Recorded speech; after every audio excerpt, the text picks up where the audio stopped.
iniimbestigahan dito kay Vice President Inday Sara na hanggang sa ngayon ay hindi naman nila mabigyan ng linaw na tunay, samantalang napakalinaw sa pananaw ng lahat ng tao ang trilyong piso, bilyon-bilyon, daang bilyong piso na winaldas dito sa mga flood control project. Unti ng paunti ang nakikinig dun sa live transmission ng impeachment trial sa Senado, no? Para bang ang mga tao ay either hindi nabobore o hindi natutuwa doon sa yung ordinaryong mamamayan na ngayon ay binabagabag nitong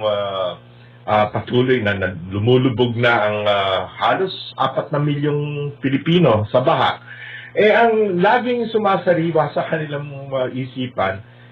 napakaliit naman pala nitong tinatanong, iniimbestigahan dito kay Vice President Inday Sara na hanggang sa ngayon ay hindi naman nila mabigyan ng linaw na tunay, samantalang napakalinaw